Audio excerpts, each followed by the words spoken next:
बिस्मिल्लाहिर्रहमानिर्रहीम। अस्सलाम वालेकुम नाज़रीन, आप यूट्यूब चैनल देख रहे हैं। मैं इमरान खान हूं। जंग भी जो है ना वो बहुत बड़ा धंधा होती है और इस धंधे में सारे अपना अपना हिस्सा निकालते हैं। हथियार बनाने वाले अपना हिस्सा निकालते हैं, बेचने वाले सौदे करवाने वाले अपना हिस्सा निकालते हैं। जो मिलिट्री एस्टेब्लिशमेंट होती है किसी भी मुल्क की वो बहुत पैसा बनाती है इसमें। आमतौर पर ऐसे ही होता है। सियासतदानों को अपनी मकबूलियत मिलती है, वो इसमें बहुत फायदा उठाते हैं। मीडिया हो या सोशल मीडिया हो, सारे अपना अपना हिस्सा जंग के अंदर से निकालते हैं। जो कुछ गोदी मीडिया कर रहा है इंडिया में और जो कुछ पाकिस्तान के अंदर मीडिया कर रहा है, यानी फनकार भी अपना हिस्सा निकालते हैं, खिलाड़ी भी अपना हिस्सा निकालते हैं। हर एक को जंग का माहौल चाहिए, लेकिन जंग किसी को नहीं चाहिए।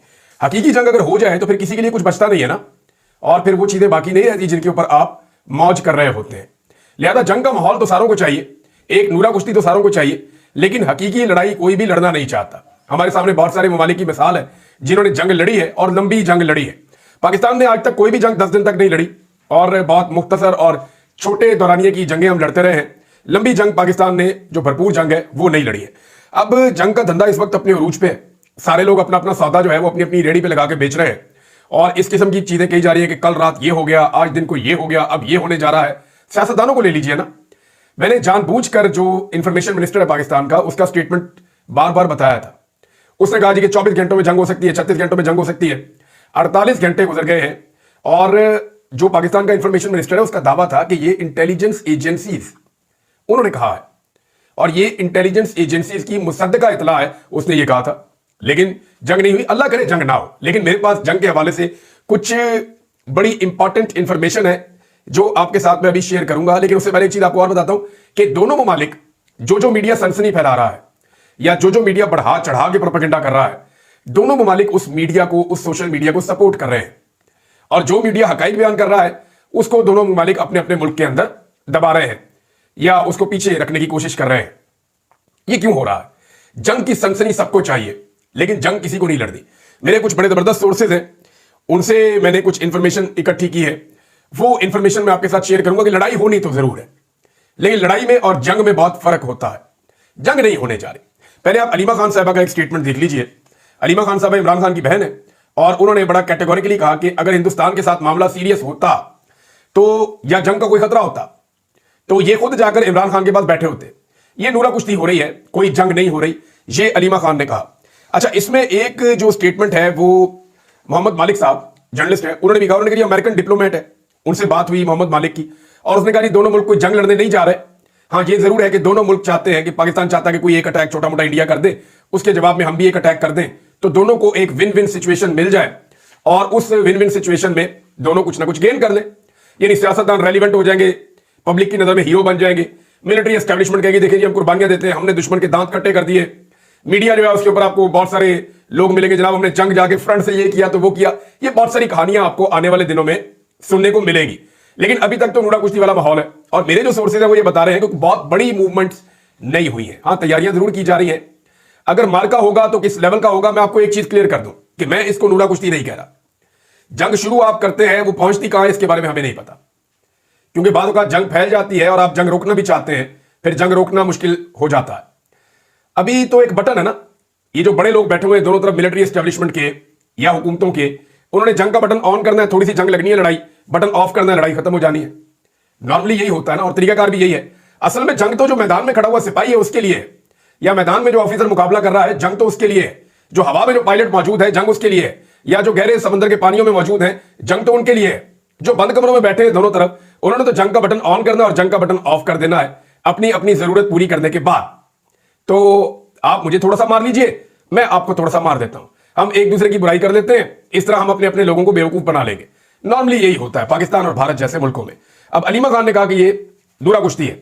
मुझे मेरे सोर्स ने कहा कि उतनी बड़ी मूवमेंट्स नहीं हुई, लेकिन एक बात है कि जो ग्राउंड पे लोग लड़ेंगे वो तो जंग ही लड़ रहे होंगे और उन्हें जंग लड़नी पड़ेगी। वो तो अपने मुल्क के लिए और अपनी कौम के लिए जंग लड़ रहे होंगे। अब क्या इस जंग के नतीजे में कश्मीर आजाद होने जा रहा है? मेरा सादा सा एक सवाल है। अगर तो जंग होने जा रही है ना पाकिस्तान और भारत के माबैन, तो कोई मकसद होगा ना जंग का। ये तो नहीं हो सकता कि भारत एक इल्जाम करे और पाकिस्तान के ऊपर अटैक कर दे और पाकिस्तान जनाब उसके अटैक का थोड़ा सा जवाब देके बस कर दे। कश्मीर भी तो आजाद करवाना है और पाकिस्तान की इसी फौज ने करवाना है। 70 साल ये कहानी सुनाई है ना पाकिस्तानियों को कि कश्मीर आजाद होगा, तो ये मौका है। अगर भारत आपके साथ लड़ाई करता है तो कश्मीर आजाद करवा ले। तो क्या इस लड़ाई के नतीजे में कश्मीर आजाद होगा? पाकिस्तान की सियासी और फौजी की आदत दोनों बार ये कह चुके हैं कि कश्मीर अब लड़ाई से आजाद नहीं हो सकता। ना वो हमसे छीन सकते हैं, ना हम उनसे छीन सकते हैं। ये बात ये बार बार कह चुके हैं। अमेरिका ने इस माहौल में भारत के साथ एक नया दिफाई मुआहदा भी कर दिया नाजरीन, और उसकी तफसीलात भी सामने आ जाएंगी। लेकिन ये अरबों रुपए का मुआहदा है जो अमेरिका ने भारत के साथ किया। इस मौके पर अमेरिका का दावा है कि खित्ते में ताकत का तवाजुन इससे खराब नहीं होगा। लेकिन जब इस माहौल में दो मुल्क आपस में आमने सामने होते हैं और आप एक दिफाई मुआहदा करते हैं तो उसका एक इंपैक्ट होता है। दूसरी जानब चाइना ने कहा जी पाकिस्तान का मौक़िफ़ ये वाला तो ठीक है कि तहकीकात होनी चाहिए और सबूत दिए जाने चाहिए, लेकिन क्या चाइना इस जंग में उतरेगा पाकिस्तान के हक में? तो सादी बात यह है कि चाइना प्रैक्टिकली इस जंग का हिस्सा नहीं बनेगा, क्योंकि जब चाइना इंडिया के साथ लड़ रहा था, स्टैंड ऑफ पोजीशन में था, तो पाकिस्तान के पास बड़ा मौका था और बार बार कहा भी गया, तो पाकिस्तान ने उस वक्त कोई रोल प्ले नहीं किया था। जुल्म खलीलजाद का भी एक स्टेटमेंट आया है इसी जंग वाली सूरत को लेकर। वो इस खित्ते में बड़ी अहम ड्यूटीज देते रहे। उन्होंने कहा जी भारत के साथ कशीदगी और जंग के इम्कान बढ़ने के साथ ही कई पाकिस्तानी रहनुमा कौमी यकजहती की अपील कर रहे हैं। ये यकीनन एक काबिल सताइश मकसद है, लेकिन इसके रास्ते में सबसे बड़ी रुकावट मुल्क के सबसे मकबूल रहनुमा इमरान खान की मुसलसल कैद है। कौमी यकजहती का तकाजा है कि इमरान खान को फौरी तौर पर रिहा किया जाए। अब इमरान खान की रिहाई का जो है वो मुतालबा बहुत शद्द और मत से सामने आ रहा है। यहां जो पाकिस्तान तहरीक इंसाफ है उन्होंने एक मीटिंग की है, सियासी कमेटी और कोर कमेटी का उनका एक मुश्तरका इजलास हुआ और बाद में उसका एक मुश्तरका एलामिया भी जारी किया गया, और ये 1 मई 2025 को आज के दिन जारी किया गया है। वो कहते हैं जी पाकिस्तान नाजुक मोड़ पे खड़ा है। जो सूरत हाल है इसमें एक सबसे काबिल एतमाद लीडर जो है वो जेल में, लिहाजा इमरान खान साहब को फौरी तौर पर रिहाई दी जाए, उन्हें इस सारे प्रोसेस के अंदर शामिल किया जाए। कौम को मुत्तहिद करने के लिए और मुतहर्रिक करने के लिए इमरान खान में सलाहियत मौजूद है। अगर यह शख्स बाहर आ जाता है तो कौम इकट्ठी हो सकती है, अगर किसी का मकसद है कौम को इकट्ठा करना तो। लेकिन बज़ाहिर ये दिखाई देता है कि इस वक्त भी पाकिस्तान की एस्टेब्लिशमेंट और पाकिस्तान की हुकूमत नरेंद्र मोदी से ज्यादा इमरान खान के खिलाफ है।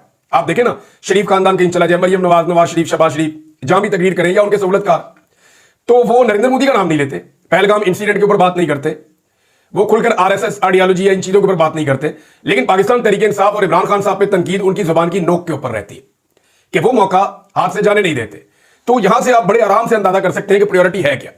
आज भी जो पाकिस्तान का सिस्टम है उसकी प्रायोरिटी इमरान खान है, पाकिस्तान तहरीक इंसाफ है, उनको कुचलना है। और ऐसा लगता है कि पूरा सिस्टम ये जानता है कि अगर जंग होगी तो जब दिल करेगा रोक लेंगे। यानी कोई ऐसी फिक्र वाली बात नहीं है, और जंग उतनी ही होगी जितनी दोनों को सूट करेगी। अच्छा, जंग होगी कहां पे? इसमें जो सबसे ज्यादा इंपॉर्टेंट फैक्टर है वो एयरफोर्स है दोनों मुल्कों की। इससे पहले जो लड़ाई हुई थी वो भी एयरफोर्स की हुई थी। तो भारत के पास एयरफोर्स में क्या है और पाकिस्तान के पास एयरफोर्स में क्या है, ये सारा कुछ मैं आपके सामने आज के वीलॉग में रख दूंगा। लेकिन इससे पहले एक और चीज, जो बॉर्डर बनाया गया है अडियाला जेल के सामने, उस बॉर्डर पे आज भी शाहिद खटक, सुहेल अफरीदी और दीगर लोग जो मिलने के लिए गए उन्हें रोक लिया गया, उन्हें आगे नहीं जाने दिया गया। पुलिस ने उनको घेरा डाल दिया, मैन हैंडलिंग की उनके साथ।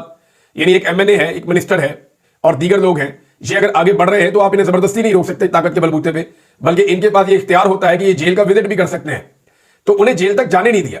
वो ये कह रहे थे कि आप पुलिस हैं, आप हमें क्यों रोक रहे हैं, हमें जेल तक जाने दें। जेल का अमला हमें कह दे कि मुलाकात नहीं करने देनी तो फिर देख लेते हैं, लेकिन पुलिस ने उन्हें जबरदस्ती दूर रोक दिया।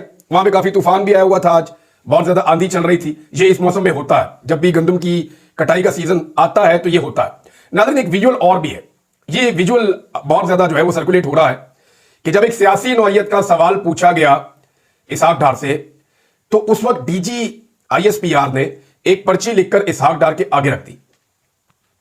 अब सवाल यह पैदा होता है कि सियासी नौइयत का सवाल पूछा जा रहा है। इसहाक डार जो है वो पिछली कई दहाइयों से, जब ये डीजी साहब फौजी होते होंगे या भर्ती भी नहीं होंगे, तब से इसहाक डार साहब सियासत कर रहे हैं इस मुल्क में।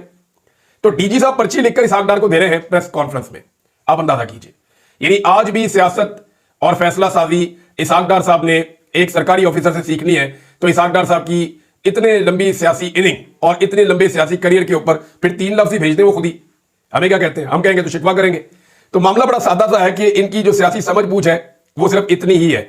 अच्छा, जंग का माहौल बनाने के लिए ना बड़े अजीब अजीब काम हो रहे हैं। एक तो इंडिया ने एक गाना गाया हुआ था वहां पे, जब ये करतारपुर का इमरान खान साहब के दौर के अंदर वो रास्ता खोला गया, जनरल बाजवा ने उसमें बड़ी दिलचस्पी ली थी कि जो सिख बरादरी है वो आए और आकर वो जो है वहां पे वो गुरुद्वारे के अंदर वहां पे वो इबादत करे अपनी और फिर वापस चली जाए। उसको लांगा कहते हैं पंजाबी में, वो करतारपुर वाला। तो जब ये किया गया तो उस वक्त एक गाना वहां पे एक सिख खातून ने गाया कि पाकिस्तान को मुर्दाबाद नहीं कह सकते, उसका ये पैगाम था। तो वो गाना भी इंडियन हुकूमत ने बैन कर दिया। इधर आजाद कश्मीर के अंदर जो राजा फारूक हैदर साहब है, साबिक वज़ीर आज़म, ये नून लीग के नवाज शरीफ के बड़े अच्छे साथी हैं। ये जनाब पिस्तौल लगा के इनकी वीडियो वायरल हो रही है, पता नहीं आज की है कल की है, लेकिन लोगों ने अभी लगाई हुई है कि इनकी वीडियो बहुत वायरल हो रही है। ये पिस्तौल लगा के वहां पे वॉक कर रहे हैं और जा रहे हैं, लोग कह रहे हैं लाइन ऑफ कंट्रोल की तरफ जा रहे हैं, पीछे गाना चल रहा है कि जाग उठा है सारा वतन, और कल ही जा रहे हैं राजा साहब पिस्तौल ला के। यानी बाजार के अंदर चल रहे हैं पिस्तौल लगा के, एक आदमी ने हाथ भी मिलाया इनसे, बाकी लोग अपने अपने काम कर रहे हैं। तो राजा साहब के साथ एक गाड़ी भी चल रही है और इन्होंने थोड़ी सी वॉक की है, कैट वॉक, पिस्तौल लगा के बाजार के अंदर। पता नहीं ये नई है या पुरानी है, लेकिन उसको लोग कह रहे हैं कि जाग उठा है सारा वतन, साथियों मुजाहिदों। तो ये इस किस्म का माहौल भी बना रहे हैं लोग, अपने अपने टिकटॉक्स भी तैयार कर रहे हैं इस सारे माहौल को लेकर। अगर कोई पीछे रह गया ना तो वो सिर्फ शरीफ खानदान है, वो बेचारा कुछ भी नहीं कर सकता इस सारे माहौल में। वजह यह है कि नरेंद्र मोदी को बुरा कह नहीं सकते, लड़ना इमरान खान से, इमरान खान को बुरा कहते हैं तो इस माहौल के अंदर और ज्यादा बेइज्जती होती है। लिहाजा बदला ऐसे ले रहे हैं कि इमरान खान की रुकावटें डालो और मुलाकातें रोको, जितनी हो सकती हैं रोक कर रखो। अब नाजरीन, जो मैंने आपसे जिक्र किया था एयरफोर्स के हवाले से, वो तफसीलात मैं आपके सामने रखता हूं कि एक्चुअली एयरफोर्स का ही मुकाबला होता है नॉर्मली। अगर कोई मार्का होगा तो वो इस हवाले से ही होगा। इंडिया के पास एयरफोर्स में क्या है और पाकिस्तान के पास एयरफोर्स में क्या है, मैं अगले चंद मिनटों में आपके सामने बहुत जबरदस्त हकायक रखने वाला हूं।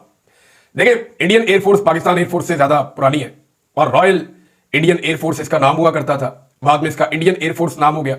पाकिस्तान ने अपनी एयरफोर्स को वक्त के साथ साथ डेवलप किया है। 65 में दोनों एयरफोर्स आमने सामने आई। पाकिस्तानी पायलट्स ने जो कारनामे किए 65 में और 71 में, वो पूरी दुनिया उनको आज भी कदर की निगाह से देखती है कि रिकॉर्ड लगाए हुए हैं पाकिस्तान के पायलट्स ने। फिर 99 में, उसके बाद डिफरेंट मौकों पर कारगिल में, और फिर खासतौर पर इमरान खान साहब के दौरे हुकूमत में 2019 में जब 2 तैयारे इंडिया के गिराए थे, जिनमें से एक इंडिया मानता है और एक नहीं मानता।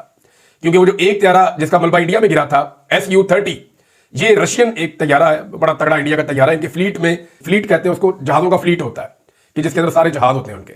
तो इनके जो फ्लीट है जंगी जहाजों का, लड़ाका तैयारों का, उसमें सबसे ज्यादा तैयारे यही वाले हैं, सुखोई Su-30। ये बहुत तगड़ा जहाज है, ये बनाया हुआ उन्होंने रशिया वालों ने।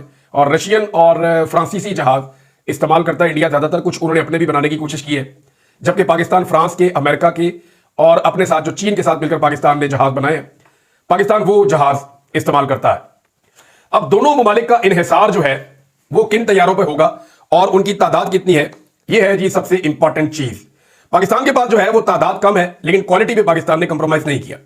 भारत ने एयरफोर्स की अपनी क्वांटिटी पे हमेशा तवज्जो दी कि हमारे पास ज्यादा तैयारे होने चाहिए। वो इसलिए कि उन्होंने सोचा कि हम एक साथ ज्यादा तैयारे ले जाएंगे, ज्यादा जगहों से अटैक करेंगे तो हमें ज्यादा कामयाबी का इम्कान होगा और पाकिस्तान डॉग फाइट के अंदर बहुत ज्यादा तैयारों का मुकाबला नहीं कर पाएगा। पाकिस्तान अब इतने ज्यादा तैयारे खरीद नहीं सकता था, तो पाकिस्तान ने क्वालिटी के ऊपर फोकस किया और वो तैयारे लिए जिनकी क्वालिटी ज्यादा बेहतर थी और वो ज्यादा मुकाबला कर सकते थे। हमारे पास तादाद कम है, लेकिन हमारी जो सलाहियत है वो ज्यादा है। पाकिस्तान के पास जंगी जहाजों की जो टोटल तादाद है वो 328 है, जबकि भारत के पास 542 जंगी जहाज मौजूद हैं। इसमें ना 2-3 चीजें बड़ी इंपॉर्टेंट होती है जब आप जंग में जाते हैं। भारत ने अपनी एयरफोर्स में बहुत सारी तब्दीलियां की हैं गुज़िश्ता 5 साल में। इससे पहले भारतीय एयरफोर्स में ये चीजें नहीं थी, अब उन्होंने बहुत सारी तब्दीलियां की हैं। तो क्या भारत अब पाकिस्तान से लड़ने के काबिल हो गया है फिजाइया के मैदान में? मैं बाकी चीजों पर बाद में बात करूंगा, आज सिर्फ हम फिजाइया के ऊपर फोकस कर रहे हैं। देखिए, जहाज में एक बहुत इंपॉर्टेंट फैक्टर पायलट होता है कि वो जो कहते हैं ना, मैन बिहाइंड द गन, वो मैटर करता है कि बंदूक के पीछे बंदा कौन है या ये हथियार किसके हाथ में है। ये बहुत इंपॉर्टेंट होता है। इसमें प्लानिंग बहुत इंपॉर्टेंट है, पेशेंस, यानी आपने बड़े सब्र से चलना है, बड़े तरीके से चलना है। फिर इसमें जो कॉमन सेंस है वो बहुत इंपॉर्टेंट चीज है।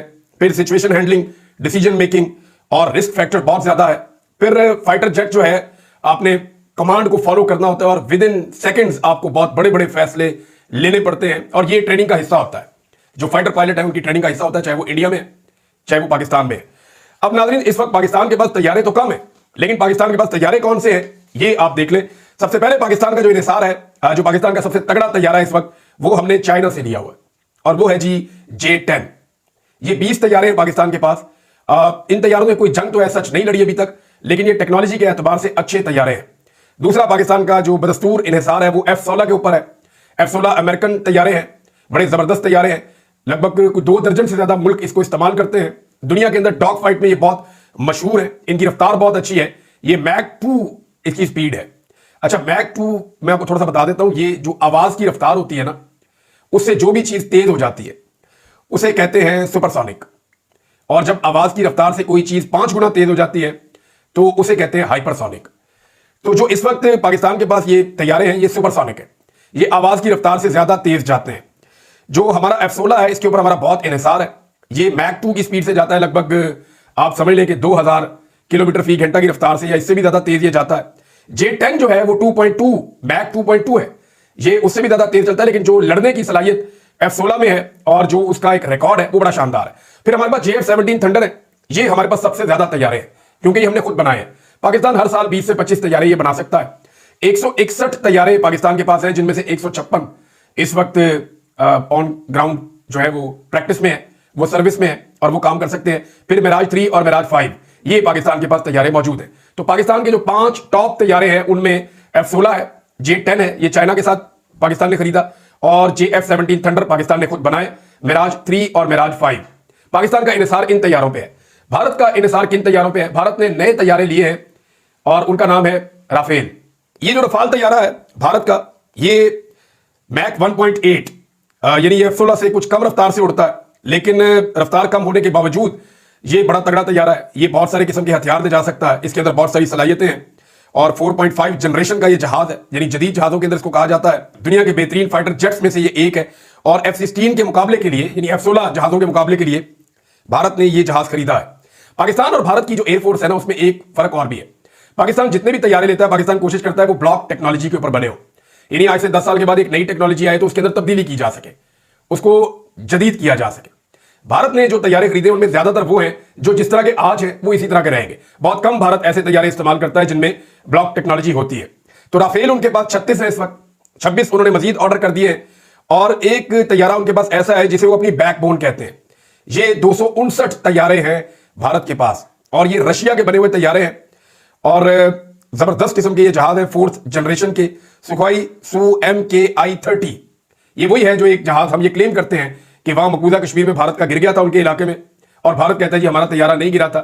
और इसी तरह भारत क्लेम करता है कि हमारा एक F-16 गिर गया था, लेकिन पाकिस्तान ने कहा कि नहीं गिरा था, और फिर अमेरिका ने तस्दीक भी की थी कि पाकिस्तान के पास अपने फ्लीट में तमाम F-16 मौजूद है। फिर एक जो तैयारा भारत के पास है वो मिराज 2000 है। फिर MiG-29 और MiG-21, आपको पता है कि MiG-21 हमने गिरा दिया था उनका, जिसमें अभिनंदन था, और MiG-29 भी है उनके पास। ये अच्छे तैयारे हैं लेकिन बहुत पुराने तैयारे हैं। तेजा भारत ने एक तजुर्बा किया था, लेकिन तेजा के तजुर्बे के बारे में बहुत सारे प्रोपेगेंडाज हुए हैं, और बहुत सारे तेजा के बारे में लोग ये कहते हैं कि तेजा वो चीज नहीं है जो उसके बारे में दावे किए गए थे। इसी तरह भारत की जानिब से प्रोपेगेंडा किया जाता है पाकिस्तान के JF-17 थंडर के खिलाफ। तो दोनों के पास इस किस्म के तैयारे मौजूद हैं। अच्छा, एक और आपको मैं बड़ी हैरत की बात बताता हूं कि जो मिराज 2000 है ना, इसकी स्पीड भी बहुत ज्यादा है, बल्कि इसकी स्पीड जो है वो F-16 से भी ज्यादा है। लेकिन F-16 जो है वो फाइटिंग में बहुत, उसकी एबिलिटीज बहुत ज्यादा है, वो बड़ा काबिलियत में, सलाहियत में बहुत जबरदस्त तैयारा है।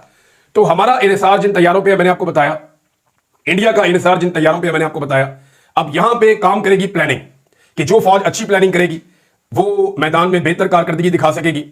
तो मामला जो है वो जंग ना ही हो तो बेहतर है। देखिए, मैं हमेशा यही कहता हूं अपने हर वीलॉग के इख्तिताम में कि चीजें मैं आपके सामने सारी रखूंगा, इंफॉर्मेशन आपको सारी दूंगा, लेकिन जंग ना हो तो वो बेहतर है, क्योंकि जंग के अंदर नुकसान होना है ना। हम दोनों गरीब मुल्क हैं, तो गरीब मुल्कों का नुकसान नहीं होना चाहिए, नुकसान से हर सूरत बचना चाहिए, यही पैसा अपनी आवाम पे खर्च करना चाहिए।